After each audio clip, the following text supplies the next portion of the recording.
ਜਿਹੜੀਆਂ wood working shops ਨੇ ਉਹਨਾਂ 'ਚ ਅੱਗ ਕਿਉਂ ਇੰਨੀ ਲੱਗ ਰਹੀ ਹੈ? ਸਭ ਤੋਂ ਵੱਧ ਘਟਨਾਵਾਂ ਵੁੱਡ ਵਰਕਿੰਗ ਸ਼ਾਪਸ ਦੇ ਵਿੱਚ ਅੱਗ ਲੱਗਣ ਦੀਆਂ ਹੋ ਰਹੀਆਂ ਨੇ। ਵਿੰਡੋ ਵੈਲਸ ਨੇ ਜਿਹੜੇ ਉਹਨਾਂ 'ਚ ਬਹੁਤ ਲੋਕ ਡਿੱਗੇ ਆ ਥੱਲੇ ਤੇ ਸੱਟਾਂ ਖਾਧੀਆਂ ਨੇ। ਉਹ ਕਿਉਂ ਵਿੰਡੋ ਵੈਲਸ 'ਚ ਡਿੱਗ ਰਹੇ ਨੇ? ਵੁੱਡ ਵਰਕਿੰਗ ਸ਼ਾਪਸ ਦੇ ਵਿੱਚ ਜ਼ਿਆਦਾਤਰ ਅੱਗਾਂ ਜਿਹੜੀਆਂ ਨੇ ਉਹ ਇਲੈਕਟ੍ਰਿਕ ਸਪਾਰਕ ਨਾਲ ਲੱਗਦੀਆਂ। ਸਪਾਰਕ ਦੇ ਹੋਰ ਵੀ ਬੜੇ ਸੋਰਸਿਸ ਹੈਗੇ, ਜਿਵੇਂ ਯੂਨਿਟ ਹੀਟਰ ਲੱਗੇ ਹੁੰਦੇ ਸ਼ਾਪ ਤੇ। ਉਹ 'ਚ ਖਾਸ ਤੌਰ ਦੇ ਉੱਤੇ ਸਵਾਲ ਇਹ ਹੋਇਆ ਵੀ ਅੱਜ ਕੱਲ੍ਹ ਰਿਵਾਜ ਆ ਗਲਾਸ ਦੀ ਰੇਲਿੰਗ ਦਾ।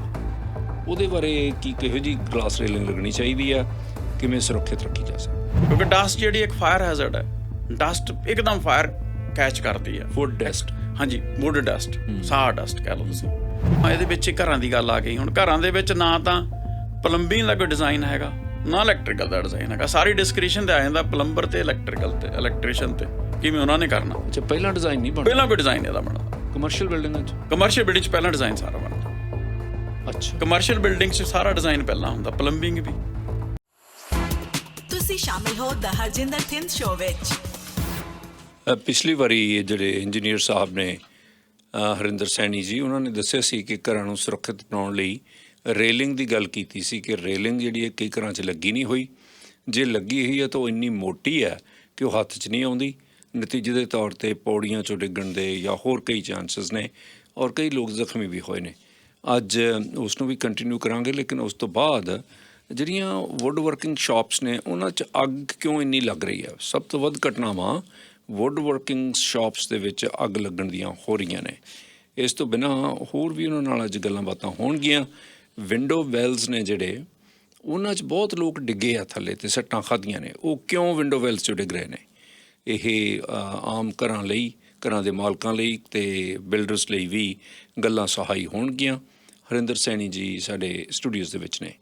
ਜੀ ਆਇਆਂ ਨੂੰ ਜੀ, ਤੁਹਾਡਾ ਬਹੁਤ ਬਹੁਤ ਸਵਾਗਤ ਹੈ, ਵੈਲਕਮ। ਹਾਂਜੀ, ਮੈਂ ਤਾਂ ਮੇਰੀ SM ਇੰਜੀਨੀਅਰਿੰਗ ਦੀ ਟੀਮ ਵੱਲੋਂ ਰੈੱਡ FM ਦੀ ਮੈਨੇਜਮੈਂਟ ਅਤੇ ਸਾਰੇ ਸੁਣਨ ਵਾਲੇ ਸਰੋਤਿਆਂ ਨੂੰ ਸਤਿ ਸ਼੍ਰੀ ਅਕਾਲ, ਨਮਸਕਾਰ and a very good morning. Saini Sahib, ਸਾਨੂੰ ਇਹ ਦੱਸੋ ਵੀ ਜਿਹੜੀ ਤੁਸੀਂ ਰੇਲ ਦੀ ਗੱਲ ਕੀਤੀ ਸੀ, ਰੇਲਿੰਗ ਦੀ, ਗਾਰਡ ਰੇਲਸ ਦੀ, ਉਹ ਬਹੁਤ ਸਾਰੇ ਲੋਕਾਂ ਨੇ ਪਸੰਦ ਕੀਤੀ। ਉਹਦੇ ਬਾਰੇ ਕਈ ਸਵਾਲ ਵੀ ਪੈਦਾ ਹੋਏ। ਉਹ 'ਚ ਖਾਸ ਤੌਰ ਦੇ ਉੱਤੇ ਸਵਾਲ ਇਹ ਹੋਇਆ ਵੀ ਅੱਜ ਕੱਲ੍ਹ ਰਿਵਾਜ ਆ ਗਲਾਸ ਦੀ ਰੇਲਿੰਗ ਦਾ। ਉਹਦੇ ਬਾਰੇ ਕਿਹੋ ਜਿਹੀ ਗਲਾਸ ਰੇਲਿੰਗ ਲੱਗਣੀ ਚਾਹੀਦੀ ਆ, ਕਿਵੇਂ ਸੁਰੱਖਿਅਤ ਰੱਖੀ ਜਾ ਸਕਦੀ? ਜਿਵੇਂ ਜ਼ਮਾਨਾ ਮਾਡਰਨਾਈਜ਼ ਹੋਇਆ ਉਵੇਂ ਰੇਲਿੰਗ ਦਾ ਵੀ ਮਾਡਰਨਾਈਜੇਸ਼ਨ ਹੋ ਗਿਆ। ਗਲਾਸ ਰੇਲਿੰਗ ਜਿਹੜੀ 3 ਤਰ੍ਹਾਂ ਦੀ ਬੇਸਿਕਲੀ ਯੂਜ਼ ਹੁੰਦੀ ਆ। ਇੱਕ ਹੁੰਦੀ ਫਰੇਮਲੈਸ ਗਲਾਸ ਗਾਰਡ, ਜਿਹੜਾ ਅੱਜ ਕੱਲ੍ਹ ਬੜਾ ਕਾਮਨ ਹੈ, ਜਿਹੜਾ ਸਾਈਡ ਤੋਂ ਹੋਲਡ ਹੋ ਜਾਂਦਾ, ਗਲਾਸ ਇਕੱਲਾ ਗਲਾਸ ਹੀ ਨਜ਼ਰ ਆਉਂਦਾ ਤੁਹਾਨੂੰ। ਇੱਕ ਹੈ ਵੁੱਡ ਫਰੇਮ ਦੇ ਵਿੱਚ ਗਲਾਸ ਨੂੰ ਪਾ ਦੇਣਾ। ਇੱਕ ਵੁੱਡਨ ਫਰੇਮ ਬਣਾਇਆ, ਉਹਦੇ 'ਚ ਗਲਾਸ ਬਹੁਤ ਸਿਕਿਉਰ ਹੁੰਦਾ ਉਹ। ਤੀਸਰਾ ਮੈਟਲ ਫਰੇਮ ਦੇ ਵਿੱਚ ਗਲਾਸ, ਨੋਰਮਲੀ ਉਹ ਬਾਹਰ ਯੂਜ਼ ਹੁੰਦਾ, ਅੰਦਰ ਘੱਟ ਪ੍ਰੈਫਰ ਕਰਦੇ ਲੋਕ। ਬਾਕੀ ਜਿਹੜੇ ਗਲਾਸ ਹੈਗਾ ਬਹੁਤ ਫਰਜਾਈਲ ਹੁੰਦਾ, ਇਹਦੀ ਸੇਫਟੀ ਬਹੁਤ ਜ਼ਰੂਰੀ ਹੈ। ਨੋਰਮਲੀ ਅਗਰ ਅਸੀਂ ਗਲਾਸ ਰੇਲਿੰਗ ਕਰ ਰਹੇ ਹਾਂ ਤਾਂ ਸਾਨੂੰ 1 ਸੈਕਿੰਡ ਸੇਫਟੀ ਰੱਖਣੀ ਪੈਂਦੀ ਹੈ ਉਹਨਾਂ ਗਾਰਡ ਰੇਲ, ਜਿਹਨੂੰ ਕਹਿੰਦੇ ਗਾਰਡ ਰੇਲ। ਔਰ ਜਿਹੜਾ ਫਰੇਮਲੈਸ ਗਲਾਸ ਗਾਰਡ ਆ, ਜਿਹਦੇ 'ਚ ਅਸੀਂ ਸਾਰੇ ਗਲਾਸ ਨੂੰ ਹੋਲਡ ਕਰਨਾ, ਸਿਰਫ ਉਹਦੇ ਨਾਲ ਅਸੀਂ ਸਟੈਂਡ ਆਫ ਵੋਲਟ ਲੱਗਦੇ ਆ।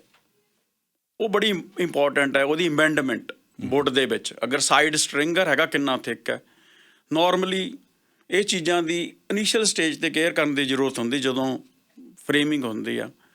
ਪਰ ਨੋਰਮਲੀ ਘਰ ਵਾਲੇ ਡਿਸਾਈਡ ਨਹੀਂ ਕਰ ਪਾਉਂਦੇ ਵੀ ਅਸੀਂ ਰੇਲਿੰਗ ਕਿਹੜੀ ਲਾਉਣੀ ਆ। ਲਾਸਟ ਮੂਮੈਂਟ 'ਤੇ ਜਾ ਕੇ ਸੋਚਦੇ ਅਸੀਂ ਤਾਂ ਗਲਾਸ ਹੀ ਲਾਉਣਾ, ਕਿਉਂਕਿ ਉਹਨਾਂ ਨੇ ਹਾਇਰ ਕੀਤੇ ਹੁੰਦੇ ਆ ਇੰਟੀਰੀਅਰ ਡਿਜ਼ਾਈਨਰ। ਮੈਨੂੰ ਨਹੀਂ ਖਾਸ ਉਮੀਦ ਵੀ ਉਹਨਾਂ ਨੂੰ ਕੋਡ ਕੰਪਲਾਇੰਟ, ਉਹਨਾਂ ਨੂੰ ਪਤਾ ਕੋਡਸ ਬਾਰੇ ਪਤਾ ਹੁੰਦਾ ਵੀ ਗਲਾਸ ਗਾਰਡ ਦੇ ਕੀ ਕੋਡਸ ਹੈਗੇ ਆ। EGBC ਜਾਂ ਸਾਡੀ ਐਸੋਸੀਏਸ਼ਨ ਦੇ, ਜਾਂ BCBC 2018 ਦੇ ਕੋਡ ਕੀ ਹੈਗੇ ਗਲਾਸ ਗਾਰਡ ਨੂੰ ਸਸਟੇਨ ਕਰਨ ਦੇ। ਅਗਰ ਅਸੀਂ ਉਹਦੇ ਨੂੰ ਦੇਖੀਏ ਗਲਾਸ ਗਾਰਡ ਹੀ ਲਾਉਣਾ, ਤਾਂ ਸਾਨੂੰ ਪਹਿਲਾਂ ਹੀ ਉਹਦਾ ਫਰੇਮਿੰਗ ਦੇ ਖਿਆਲ ਕਰਨਾ ਪਊਗਾ।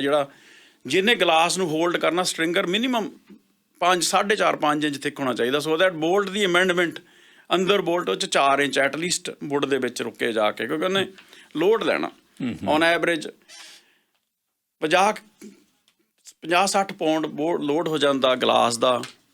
ਐਂਡ ਹਾਈਟ ਹੋ ਗਈ ਉਹਦੀ 4 ਫੁੱਟ। ਅਗਰ ਇੱਥੇ ਤਕਰੀਬਨ 1200-1500 ਪਾਉਂਡ ਲੋਡ ਲੱਗਦਾ, ਅਗਰ ਉੱਤੇ ਅਸੀਂ ਟੌਪ 'ਤੇ ਲੋਡ ਲਾਈਏ 200 ਪਾਉਂਡ ਦਾ। ਉਸ ਲੋਡ ਨੂੰ ਸਸਟੇਨ ਕਰਨ ਲਈ ਫਿਰ ਨੰਬਰ ਆਫ ਬੋਲਟ ਡਿਸਾਈਡ ਕਰਨੇ ਪੈਂਦੇ ਆ, ਉਹਦੀ ਅਮੈਂਡਮੈਂਟ ਦੇਖਣੀ ਪੈਂਦੀ ਆ। ਤਾਂ ਨਾਰਮਲੀ ਕੋਈ 3/8 ਡਾਇਆਮੀਟਰ ਦਾ ਬੋਲਟ ਜਿਹੜਾ 4 ਇੰਚ ਅੰਦਰ ਹੋਊਗਾ ਤਾਂ 8 bolt will take care of that load. Minimum is that requirement. ਆਮ ਲੋਕਾਂ ਦੇ ਸਮਝਣ ਵਾਲੀ ਗੱਲ ਦੱਸੋ ਜੇ ਕਿ ਕਿਹੋ ਜਿਹੇ ਗਾਰਡ ਰੇਲ ਸੁਰੱਖਿਅਤ ਨੇ ਜਿਹੜੇ ਸ਼ੀਸ਼ੇ ਵਾਲੇ ਆ?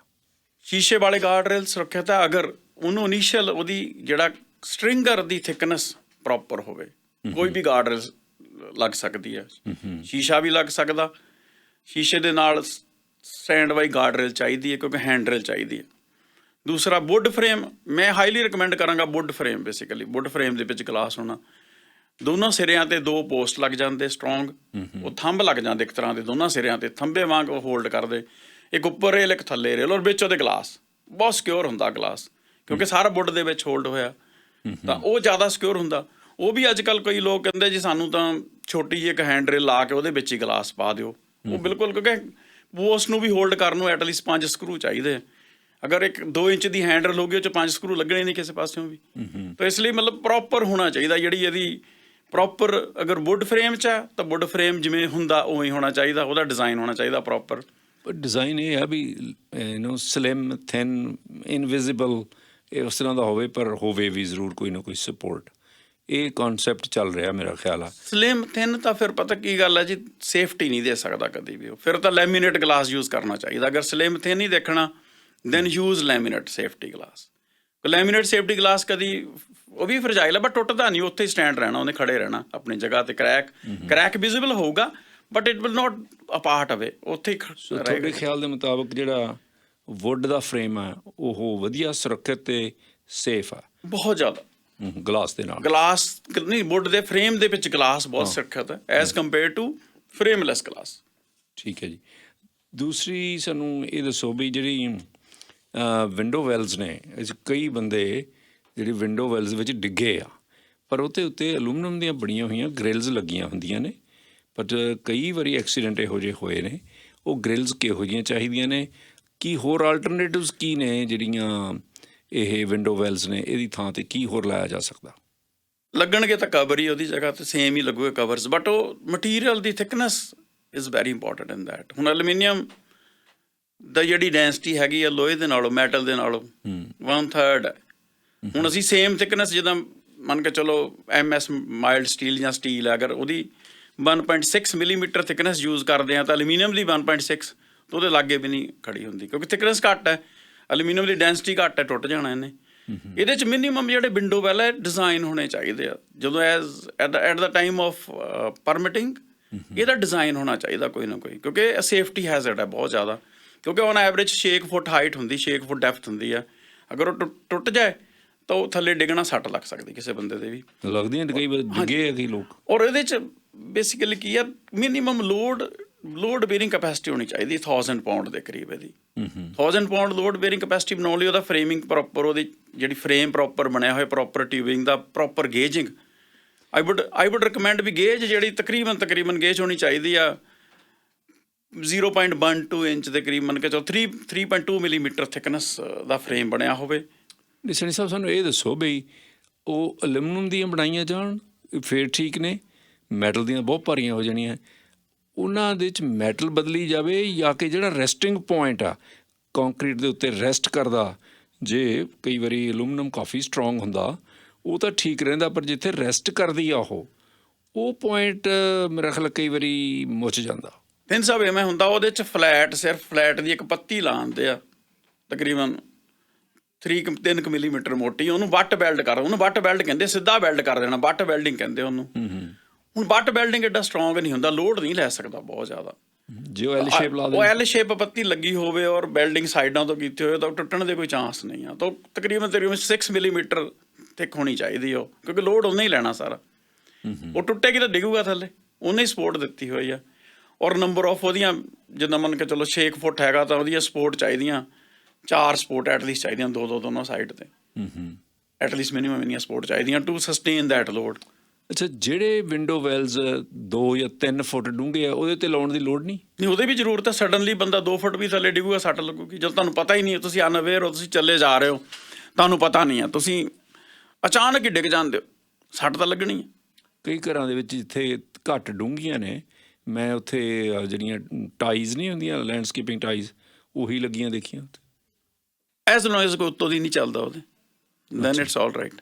ਜੇ ਉਹ ਫੁੱਟਪਾਥ ਜਾਂ ਸਾਈਡ ਵਾਕ ਦੇ ਉੱਤੇ ਆ, ਫਿਰ ਇਹ ਗ੍ਰਿਲ ਬਹੁਤ ਜ਼ਰੂਰੀ। ਗ੍ਰਿਲ ਬਹੁਤ ਜ਼ਰੂਰੀ ਆ, ਔਰ ਕੋਈ ਵੀ ਫੁੱਟ ਤੋਂ ਜ਼ਿਆਦਾ ਹਾਈਟ ਕਿਤੇ ਵੀ ਹੋ ਜੂਗੀ, ਚਾਂਸ ਸੱਟ ਲੱਗਣ ਦੇ ਰਹਿੰਦੇ। ਬੰਦਾ ਡਿੱਗੂਗਾ, ਸਕਿੱਡ ਕਰਕੇ ਅੱਗੇ ਡਿੱਗੂਗਾ, ਜਾ ਕੇ ਮੂੰਹ ਲੱਗੂਗਾ ਕਿਤੇ, ਜਾ ਕੇ ਸਟਰਕਚਰ ਤੇ ਡੈਮੇਜ ਹੋ ਜਾਊਗਾ, ਬੰਦਾ ਜ਼ਖਮੀ ਹੋ ਜਾਊਗਾ। ਸੁਰੱਖਿਅਤ ਬਣਾਉਣ ਦੇ ਦੋ ਹੀ ਤਰੀਕੇ ਆ। ਇੱਕ ਤਾਂ ਜਿਹੜਾ ਉਹਨਾਂ ਦਾ ਰੈਸਟ ਪੁਆਇੰਟ ਆ, ਜਿਹੜਾ ਕੰਕਰੀਟ ਤੇ ਹੋਣਾ, ਉਹ ਐਲ ਸ਼ੇਪ ਹੋਵੇ। ਹਾਂਜੀ, ਔਰ ਫਰੇਮ ਦੀ ਥਿਕਨੈਸ ਪ੍ਰੋਪਰ ਹੋਵੇ। ਜਿਹੜੀ ਟਿਊਬਿੰਗ ਯੂਜ਼ ਕਰਦੇ ਨਾਰਮਲੀ 2 ਇੰਚ ਬਾਈ 2 ਇੰਚ ਦੀ ਟਿਊਬ ਯੂਜ਼ ਕਰਦੇ, ਉਹਦੀ ਥਿਕਨੈਸ ਤਕਰੀਬਨ ਜਿਹੜੀ ਹੈਗੀ 3 ਮਿਲੀਮੀਟਰ ਥਿਕ ਹੋਣਾ ਚਾਹੀਦਾ ਐਟਲੀਸਟ। ਜੇ ਬਹੁਤ ਪਤਲੀ ਤੇ ਪੈਰ ਰੱਖਿਆ ਭਾਰੇ ਬੰਦੇ ਨੂੰ ਥੱਲੇ ਡਿੱਗ ਪਤਲੀ ਜਦੋਂ ਹੋਣੀ ਉੱਤੇ ਬਿਲਡ ਕਰਨਾ, ਉਹ ਤਾਦੀ ਵੈਸੇ ਅੱਧੀ ਲਾਈਫ ਤੋਂ ਉਹਦੀ ਬਿਲਡਿੰਗ ਨਹੀਂ ਖਤਮ ਕਰ ਦੇਣੀ ਹੈ। ਅਗਰ ਉਹ ਘੱਟ ਪਤਲੀਆਂ, ਦੋਨੋਂ ਹੀ ਚੀਜ਼ਾਂ ਪਤਲੀਆਂ ਹੈਗੀਆਂ, ਬਿਲਡ ਕਰਦੇ ਬਿਲਡਿੰਗ ਦਾ ਵੀ ਆਪਣਾ ਬਿਲਡਿੰਗ ਹੀਟ ਅਵੇ ਮੈਟਲ ਆਲਸੋ, ਕਿਉਂਕਿ ਫਿਊਜ਼ਨ ਕਰਦੀ ਬਿਲਡਿੰਗ ਫਿਊਜ਼ਨ ਹੋਣੀ ਬਹੁਤ ਜ਼ਰੂਰੀ ਹੈ। ਜਦੋਂ ਥਿਕਨੈਸ ਘੱਟ ਹੋ ਗਈ ਤਾਂ ਉਹ ਏਰੀਆ ਵੈਸੇ ਹੀਟ ਹੋ ਕੇ, ਜਦੋਂ ਕੋਈ ਚੀਜ਼ ਹੀਟ ਹੋ ਜਾਂਦੀ ਉੱਥੋਂ ਕਮਜ਼ੋਰ ਹੋ ਜਾਂਦੀ, ਉਸ ਜਗ੍ਹਾ ਦੇ ਬਿਲਡਿੰਗ ਤੋਂ ਕਮਜ਼ੋਰ ਹੋ ਜਾਣਾ ਉਹਨੇ। ਜਦੋਂ ਲੋਡ ਆਉਣਾ ਉਹਦਾ ਟੁੱਟ ਜਾਣਾ, ਉਦੋਂ ਸ਼ੇਅਰਿੰਗ ਹੋ ਜਾਣੀ। ਅੱਛਾ, ਉਹ ਹੋਰ ਜਿਹੜਾ ਖਤਰਨਾਕ ਖੇਡ ਚੱਲ ਰਿਹਾ ਕਿ ਜਿਹੜੀਆਂ ਅੱਗਾਂ ਲੱਗਦੀਆਂ, ਉਹਦੇ ਵਿੱਚ ਜਿਹੜੀਆਂ ਕਿਚਨ ਕੈਬਨਿਟਸ ਨੇ ਜਾਂ ਵੁੱਡ ਵਰਕਿੰਗ ਸ਼ਾਪਸ ਨੇ, ਉੱਥੇ ਅੱਗਾਂ ਦੀਆਂ ਘਟਨਾਵਾਂ ਜ਼ਿਆਦਾ ਹੋ ਰਹੀਆਂ। ਅਸੀਂ ਸਮਝਦੇ ਹਾਂ ਕਿ ਉੱਥੇ ਲੱਕੜੀ ਆ, ਲੱਕੜੀ ਤਾਂ ਹੋਰ ਬਹੁਤ ਸਾਰੇ ਥਾਵਾਂ 'ਤੇ ਆ, ਉੱਥੇ ਕਿਉਂ ਅੱਗ ਜ਼ਿਆਦਾ ਲੱਗ ਰਹੀ ਆ? ਸਭ ਤੋਂ ਪਿਛਲੇ ਜਿਹੜੇ ਡਾਟਾ ਹੈਗੇ, ਔਨ ਐਵਰੇਜ ਸਾਲਾਨਾ ਤਕਰੀਬਨ 20 ਤੋਂ 25 ਵੁੱਡ ਵਰਕਿੰਗ ਸ਼ਾਪਸ ਵਿੱਚ ਫਾਇਰ ਹੁੰਦੀਆਂ। ਫਾਇਰ ਦੇ ਰੀਜ਼ਨ ਮੇਨਲੀ ਹੁੰਦੇ, ਇੱਕ ਤਾਂ ਜਿਹੜੇ ਅਸੀਂ ਕੰਮ ਕਰਦੇ ਹਾਂ ਇਸ ਫੀਲਡ ਵਿੱਚ, ਸਾਡੇ 50% ਲੋਕ ਸ਼ਾਇਦ ਵੁੱਡ ਵਰਕਿੰਗ ਸ਼ਾਪਸ ਹੈਗੀਆਂ ਸਾਡੀਆਂ। Kitchen cabinet, if I am not wrong, we have around 200 shops here, maybe more than that. Lack of training, ਪਤਾ ਨਹੀਂ ਹੁੰਦਾ ਬੰਦੇ ਨੂੰ। ਕੰਮ ਕਰਨਾ ਆਉਂਦਾ ਹੁੰਦਾ, ਪਰ ਕਿਵੇਂ ਕੰਮ ਕਰਨਾ ਉਹ ਨਹੀਂ ਪਤਾ ਹੁੰਦਾ। ਵੀ ਉਹਦੇ ਵਿੱਚ ਸ਼ਾਪ ਦੇ ਵਿੱਚ ਮਸ਼ੀਨਾਂ ਕਿਵੇਂ ਲੇਆਊਟ ਕਰਨੀ, ਉਹਦੀ ਕਹਿੰਦੇ ਪ੍ਰੋਸੈਸ ਫਲੋ ਡਾਇਗਰਾਮ, ਵੀ ਕਿਹੜਾ ਕੰਮ ਕਦ ਕਰਨਾ। ਨਹੀਂ ਤਾਂ ਬੰਦਾ ਬਿਨਾਂ ਗੱਲ ਤੋਂ ਇੱਕ ਕੰਮ ਕਰਨਾ ਹੈਗਾ ਪਹਿਲਾਂ, ਉਹਨੂੰ ਬਾਅਦ ਲਈ ਰੱਖ ਲੈਂਦਾ, ਮਸ਼ੀਨ ਦੂਰ ਲਾ ਲੈਂਦੇ, ਅੱਗੇ ਪਿੱਛੇ ਘੁੰਮਦਾ ਰਹਿੰਦਾ, ਸੱਟ ਲੱਗਣ ਦੇ ਵੀ ਚਾਂਸ ਹੁੰਦੇ, ਮਟੀਰੀਅਲ ਵੀ ਜ਼ਿਆਦਾ ਆਸ-ਪਾਸ ਜਮ੍ਹਾਂ ਹੋਊਗਾ। ਦੂਸਰਾ, ਡਸਟ ਕਲੈਕਸ਼ਨ ਸਿਸਟਮ ਬਹੁਤ ਜ਼ਰੂਰੀ ਹੈ ਸ਼ਾਪ 'ਚ, ਵੀ ਡਸਟ ਜਿਹੜੀ ਆ ਮਸ਼ੀਨਾਂ ਦੇ ਉੱਤੋਂ ਚੱਕ ਹੋ ਜਾਏ, ਕਿਉਂਕਿ ਡਸਟ ਜਿਹੜੀ ਇੱਕ ਫਾਇਰ ਹੈਜ਼ਰਡ ਹੈ। ਡਸਟ ਇੱਕਦਮ ਫਾਇਰ ਕੈਚ ਕਰਦੀ ਹੈ। ਵੁੱਡ ਡਸਟ, ਹਾਂਜੀ, ਵੁੱਡ ਡਸਟ, ਸਾਹ ਡਸਟ ਕਹਿ ਲਓ ਤੁਸੀਂ। ਔਰ ਉਹਦੇ ਲਈ ਡਸਟ ਕਲੈਕਸ਼ਨ ਸਿਸਟਮ ਬਹੁਤ ਜ਼ਰੂਰੀ ਆ। ਔਰ ਮੋਸਟਲੀ ਮੈਂ ਬਹੁਤ ਸਾਰੀਆਂ ਸ਼ਾਪ ਵਿਜ਼ਿਟ ਕੀਤੀਆਂ, ਨਾਰਮਲੀ ਡਸਟ ਕਲੈਕਸ਼ਨ ਸਿਸਟਮਸ ਲੱਗੇ ਹੁੰਦੇ ਆਪਣੇ ਤਰੀਕੇ ਨੇ, ਕੋਈ ਕਿਸੇ ਨੂੰ ਕੰਸਲਟ ਤਾਂ ਕਰਦਾ ਨਹੀਂ, ਵੈਸੇ ਲਾ ਲੈਂਦੇ ਆ। ਉਹਦੇ ਨਾਲ ਪਲਾਸਟਿਕ ਦੇ ਪਾਈਪ ਲੱਗੇ ਹੁੰਦੇ, ਪਲਾਸਟਿਕ ਪਾਈਪ ਦੇ ਵਿੱਚ ਦੀ ਜਦੋਂ ਕੋਈ ਚੀਜ਼ ਫਲੋ ਕਰਦੀ, ਸਟੈਟਿਕ ਚਾਰਜ ਡਿਵੈਲਪ ਹੁੰਦਾ ਉਹਦਾ। ਸਟੈਟਿਕ ਚਾਰਜ ਡਿਵੈਲਪ ਹੋਇਆ ਨਹੀਂ, ਜਿੱਥੇ ਉਹਨੂੰ ਕਿਤੇ ਜਿਵੇਂ ਚਾਂਸ ਮਿਲ ਗਿਆ ਸਪਾਰਕਿੰਗ ਦਾ, ਉੱਥੇ ਸਪਾਰਕ ਹੋ ਕੇ ਉਹਨੇ ਫਾਇਰ ਲੱਗ ਜਾਣੀ। ਸਾਰੀਆਂ ਮਸ਼ੀਨਾਂ ਗਰਾਊਂਡ ਬਾਉਂਡ ਹੋਣੀਆਂ ਚਾਹੀਦੀਆਂ, ਗਰਾਊਂਡਿੰਗ ਬੌਂਡਿੰਗ ਬਹੁਤ ਜ਼ਰੂਰੀ ਹੈ। ਔਰ proper dust collection with metal ducting ਜਿਹੜੀ ਮੈਟਲ ਦੀ ਹੋਣੀ ਚਾਹੀਦੀ ਹੈ। ਵੀ ਮੈਟਲ ਡਕਟ ਕਨਵੇਇੰਗ, ਜਿਹੜੀ ਚੀਜ਼ ਉਹ ਕਨਵੇ ਹੋਣਾ ਕਿਸੇ ਚੀਜ਼ ਨੇ ਨਾ, ਕਨਵੇਇੰਗ ਵੈਲੋਸਿਟੀ ਆ ਜਾਣੀ, ਜ਼ਿਆਦਾ ਰਗੜ ਕਰਕੇ ਜਾਣਾ, ਫ੍ਰਿਕਸ਼ਨਲ ਕੋਫੀਸ਼ੀਐਂਟ ਹੋ ਜਾਂਦਾ, ਫ੍ਰਿਕਸ਼ਨ ਜਾਂਦੀ। ਜਦੋਂ ਡਸਟ ਮੂਵ ਕਰੇਗੀ ਕਿਸੇ ਚੀਜ਼ 'ਚੋਂ, ਫ੍ਰਿਕਸ਼ਨ ਹੋਏਗੀ ਤਾਂ ਚਾਰਜ ਡਿਵੈਲਪ ਹੋਊਗਾ। ਮੈਟਲ ਡਕਟਿੰਗ ਹੋਣੀ ਚਾਹੀਦੀ ਆ। ਤੇ ਹੈਗੀ ਪਲਾਸਟਿਕ ਦੀ ਜ਼ਿਆਦਾ, ਬਹੁਤ ਲੋਕ ਪਲਾਸਟਿਕ ਦੀ 20 ਫੁੱਟ ਤੱਕ ਪਲਾਸਟਿਕ ਦੀਆਂ ਪਾਈਪਾਂ ਲੱਗੀਆਂ ਦੇਖੀਆਂ। ਠੀਕ ਹੈ, ਨਾ ਤਾਂ ਉਹ ਕੰਮ ਕਰਦੇ ਦਿਖਾਉਣ ਲਈ ਹੁੰਦੀਆਂ, ਪ੍ਰੋਪਰ ਕੰਮ ਤਾਂ ਕਰਦੀਆਂ ਹੀ ਨਹੀਂ, ਕਿਉਂਕਿ ਫ੍ਰਿਕਸ਼ਨ ਲਾਸ ਬਹੁਤ ਹੁੰਦਾ ਉਹਦੇ 'ਚ। ਉਹ ਸਟੈਟਿਕ ਚਾਰਜ ਦਾ ਹੋਰ ਚਾਂਸ ਹੁੰਦਾ। ਗਰਾਊਂਡਿੰਗ ਬੌਂਡਿੰਗ ਬਹੁਤ ਜ਼ਰੂਰੀ ਹੈ। ਕਿਸੇ ਵਧੀਆ ਇਲੈਕਟ੍ਰੀਸ਼ੀਅਨ ਨੂੰ ਬੁਲਾ ਕੇ ਮਸ਼ੀਨਾਂ ਦੀ ਗਰਾਊਂਡਿੰਗ ਕੀਤੀ ਜਾਵੇ, ਪਾਈਪ ਜਿਹੜੇ ਲੱਗੇ ਉਹਨਾਂ ਨੂੰ ਗਰਾਊਂਡ ਕੀਤਾ ਜਾਵੇ, ਸੋ ਦੈਟ ਇਲੈਕਟ੍ਰੀਕਲੀ ਜੋ ਸਟੈਟਿਕ ਚਾਰਜ ਡਿਵੈਲਪ ਹੋਵੇ, that could be taken care of. So wood working shops ਦੇ ਵਿੱਚ ਜ਼ਿਆਦਾਤਰ ਅੱਗਾਂ ਜਿਹੜੀਆਂ ਨੇ ਉਹ ਇਲੈਕਟ੍ਰਿਕ ਸਪਾਰਕ ਨਾਲ ਲੱਗਦੀਆਂ। ਸਪਾਰਕ ਦੇ ਹੋਰ ਵੀ ਬੜੇ ਸੋਰਸਿਸ ਹੈਗੇ, ਜਿਵੇਂ ਯੂਨਿਟ ਹੀਟਰ ਲੱਗੇ ਹੁੰਦੇ ਸ਼ਾਪ 'ਤੇ, ਕਿਉਂਕਿ ਜਿਹੜੀ ਡਸਟ ਹੈਗੀ ਲਾਈਟ ਡਸਟ, ਇਹਨੇ ਹਮੇਸ਼ਾ ਉੱਪਰ ਨੂੰ ਫਲੋ ਕਰਨਾ। ਅਸੀਂ ਬਲੋ ਕਰਦੇ, ਅਸੀਂ ਵੈਕਿਊਮ ਤਾਂ ਕਰਦੇ ਨਹੀਂ ਡਸਟ ਨੂੰ, ਆਪਾਂ ਹਵਾ ਨਾਲ ਬਲੋ ਕਰ ਦੇਣਾ, ਚੱਕਣਾ ਹਵਾ ਦਾ ਲੈਣਾ, ਕੰਪਰੈਸਰ ਤੋਂ ਹਵਾ ਚੱਕਣੀ ਆ, ਬਲੋ ਕਰਨਾ ਸਾਰੀ ਉੱਤੇ ਜਾ ਕੇ, ਫਰਸ਼ ਤਾਂ ਸਾਫ਼ ਕਰ ਲੈਣਾ ਸੀ, ਪਰ ਉੱਤੇ ਜਿਹੜਾ ਓਪਨ ਵੈਬ ਜੋ ਆਇਸਟ ਹੈ, ਯੂਨਿਟ ਹੀਟਰ ਹੈ, ਉੱਤੇ ਜਾ ਕੇ ਜੰਮ ਜਾਣਾ ਉਹਨੇ। ਹੁਣ ਗਰਮੀਆਂ 'ਚੋਂ ਜੰਮ ਗਿਆ, ਜਦੋਂ ਤੁਸੀਂ ਜਿਵੇਂ ਵਿੰਟਰ ਹੋਈ ਤੁਸੀਂ ਉਹਨੂੰ ਔਨ ਕੀਤਾ, ਉਹਨੇ 10 ਫੁੱਟ ਦੂਰ ਤੱਕ ਦੀ ਅੱਗ ਦੀ ਲੇਅਰ ਮਾਰਨੀ ਚੱਕ ਕੇ, ਇੰਨੀ ਜਲਦੀ ਅੱਗ, ਕਿਉਂਕਿ ਬਹੁਤ ਜਿਹੜੀ ਫਾਈਨ ਸੈਂਡ ਹੈਗੀ, it is prone to explosion ਹੋ ਜਾਂਦਾ। ਉਸ ਵਿਦਿਨ ਸੈਕਿੰਡ ਸ਼ਾਪ ਦਾ ਪਤਾ ਨਹੀਂ ਚੱਲਦਾ ਕਿੱਥੇ ਗਈ। ਅੱਛਾ, ਜਦ ਤੱਕ ਫਾਇਰ ਵਾਲੇ ਆਉਂਦੇ ਤਦ ਤੱਕ ਤਾਂ ਸ਼ਾਪ ਜਿਹੜੀ ਆ ਇਨਗਲਫ ਹੋ ਜਾਂਦੀ, ਬਿਲਕੁਲ ਖਤਮ ਹੋ ਜਾਂਦਾ ਸਭ ਕੁਝ। ਆਪਣੀ ਵੀ ਸੇਫਟੀ, ਬਾਕੀ ਆਪਣੇ ਲੋਕ ਮੋਸਟਲੀ ਅਸੀਂ ਉਹਨਾਂ 'ਚ ਮੈਂ ਵੀ ਆ ਜਾਂਦਾ। ਐਗਜ਼ਿਟ ਜਿਹੜੇ ਐਗਜ਼ਿਟ ਡੋਰਸ ਆ ਉਹਨਾਂ ਦੇ ਅੱਗੇ ਵੀ ਸਮਾਨ ਰੱਖਿਆ ਹੁੰਦਾ, ਕਿਤੇ ਦੌੜ ਨਾ ਪੈ ਜਾਏ, ਉਹ ਵੀ ਨਿਕਲ ਨਾ ਪਾਏ ਬੰਦਾ। ਐਗਜ਼ਿਟ ਡੋਰਸ ਬਿਲਕੁਲ ਕਲੀਅਰ ਹੋਣੇ ਚਾਹੀਦੇ। ਇਲੈਕਟ੍ਰੀਕਲ ਪੈਨਲਸ ਬਿਲਕੁਲ ਸਾਫ਼ ਰਸਤਾ ਹੋਣਾ ਚਾਹੀਦਾ ਜਾਣ ਦਾ, ਕਿਤੇ ਸਵਿਚ ਆਫ ਕਰਨਾ ਪੈ ਜਾਏ, ਦੌੜ ਕੇ ਜਾ ਕੇ ਬੰਦਾ ਕਰ ਪਾਏ ਉਹਨੂੰ। ਪਰ ਐਜ਼ ਐਨ ਇੰਜੀਨੀਅਰ ਜਦ ਤੁਸੀਂ ਉਹਨੂੰ ਬਣਾਉਂਦੇ ਹੋ, ਡਿਜ਼ਾਈਨ ਕਰਦੇ ਹੋ, ਫਿਰ ਉਹ ਇਹੋ ਜਿਹੇ ਥਾਵੇਂ ਨਹੀਂ ਲਾ ਦਿੰਦੇ? ਕਈ ਦੇਖਿਆ ਮੈਂ ਇੰਨੇ ਕਸੂਤੇ ਥਾਵੇਂ ਲੱਗੇ ਹੁੰਦੇ ਆ ਇਲੈਕਟ੍ਰੀਕਲ ਪੈਨਲਸ, ਉਹ ਕਿਹਦਾ ਜੋਬ ਆ? ਇੰਜੀਨੀਅਰ ਦੀ ਜੋਬ ਆ ਜਾਂ ਨਕਸ਼ਾ ਨਵੀਸ ਦੀ ਜੋਬ? ਲੱਗੇ ਸਹੀ ਜਗ੍ਹਾ ਹੁੰਦੇ ਆ, ਪਰ ਅਸੀਂ ਉਹਨੂੰ ਯੂਜ਼ ਗਲਤ ਜਗ੍ਹਾ ਕਰ ਰਹੇ ਹੁੰਦੇ। ਨਹੀਂ, ਮੈਂ ਤਾਂ ਸਮਝਦਾ ਗਰਾਜ ਹੋਣਾ ਚਾਹੀਦਾ, ਐਕਸੈਸਿਬਲ ਆ ਜ਼ਿਆਦਾ।